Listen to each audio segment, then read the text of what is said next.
নমস্কার বন্ধুরা, দেখো আজকে কোনো রান্না নিয়ে আসিনি। আজকে আমাদের লাঞ্চের কি খাওয়া দাওয়া হবে সেই সবই তোমাদেরকে দেখাচ্ছি।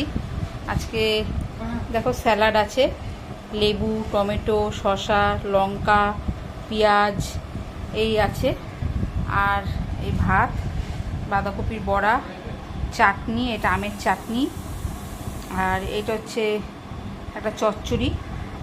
আমার ছেলে চচ্চড়ি সব খাবে না, এই জন্য খালি আলু দিয়েছি। আর রবিবার মাংস হবে না, এটা তো হতে পারে না। এই যে মাংস হয়েছে, একদম আলু দিয়ে পাতলা করে রান্না করা হয়েছে, হালকা ঝোল। আর এই যে ডাল হয়েছে, এই ডালটা এই যে বাঁধাকপির বড়া দিয়ে খাবে। আর এই যে আলু ভর্তা করা হয়েছে, পেঁয়াজ দিয়ে আলু মাখা হয়েছে। আর এটা হচ্ছে মায়ের ঝোল, মাছ দিয়ে মায়ের আনাজের ঝোল। এটা মা তো মাংস খায় না, ওই জন্য মায়ের জন্য এটা ঝোল করা হয়েছে। আর এই রান্না হয়েছে, আর ভাত তো আছেই।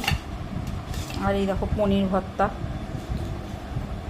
এই করেছি আজকে। অনেক কিছুই আছে মেনুতে। দেখো এখন আমরা সব খাবো, গরম গরম একদম ধোয়া ওঠা ভাত। আমার ছেলে এখন খেতে বসবে, খিদে পেয়ে গেছে। আমার বড় খেতে বসবে। এই যে এই রান্না বান্না হয়েছে। বন্ধুরা, তোমাদের কীরকম লাগলো কমেন্ট করে জানিও, অনেক অনেক ভালোবাসা দিও। এখানেই রাখছি, আজকে কোনো রান্না না, আজকে খালি লাঞ্চের এই রেসিপিটাই ছাড়লাম। লাঞ্চে আর কি কী খাওয়া দাওয়া হবে সেই সব রেসিপিগুলোই ছাড়লাম। এখানেই শেষ করলাম।